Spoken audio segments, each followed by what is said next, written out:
Okay, what do you got? A million years ago, it seems like a million years ago, my name's David Lee, and I come from a fanatical fishing and hunting family. My father and my brother Larry took me to camp at,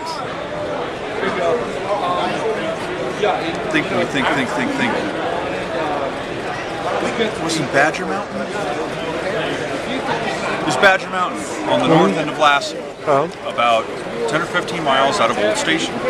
This was 1977, so I would have been about 13 years old.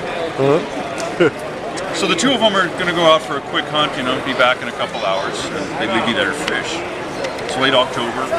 There's about 8 or 10 inches of snow on the ground, and I'm wearing good old canvas waders with rubber lug boot foot. And I'm fishing the area south of Old Station. There used to be a little bar there. It's the only thing around for miles and miles and miles. Uncle Rex. There you go. So here I am, 13 years old with my spinning rod. There's a little plunge pool. There's this big log laying across the top of it. It drops off about 4 feet.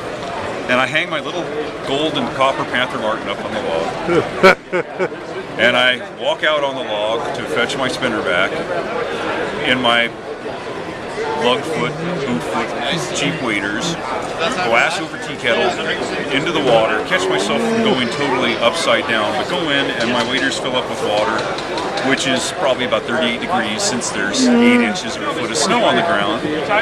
And I get out of the water on the wrong side of the creek, going hypothermic, and there's nobody around, and I'm thinking, pretty soon I'm not thinking of it. So I remembered seeing on my hike down the creek fishing, there was a motorhome further upstream, so I waddled upstream on the wrong bank through the brush with my waders full of water, eventually saw a guy on the opposite side of the stream, stuck my hand up in the air and opened my mouth and I couldn't talk. Why can't I talk? I don't know why I can't. Hypothermia. I know now. So I'm sitting here, you know, flailing about, and the guy sees me, he's like, "You okay? You look cold." My hair is frozen straight up. He's like, "You're not okay. Did you fall in?" I'm like, he says, "Well, how are you going to get back across?" Reminds me of Bush Senior. I don't know. I'm a skinny little kid. What the hell do I know? So he's like, "Go upstream a little bit, and then you can hop in and kind of paddle over, drift and paddle over, drift." And so I waddled upstream about 30 or 40 yards and hopped in and paddled a little bit, went down, paddled, and got to the bank. And he was a great big dude. I never got his name, but he was, at the time, I think he was probably in his 30s. Remember, I'm a skinny 13-year-old kid. He fetches me up by the back of my head, he grabs my neck, he grabs my ass, he lifts me out of the water, and he carries me over, I'll never forget this as long as I live, to a picnic table that's laying there, and he lays me on the picnic table, he turns me over, and he lifts my feet up and does this so I drain out. Thanks, appreciate it. His wife was leery about having anybody in the motorhome, so I'm still sitting there hypothermic, but now at least I'm not full of water. Shook the waders out, hung them up.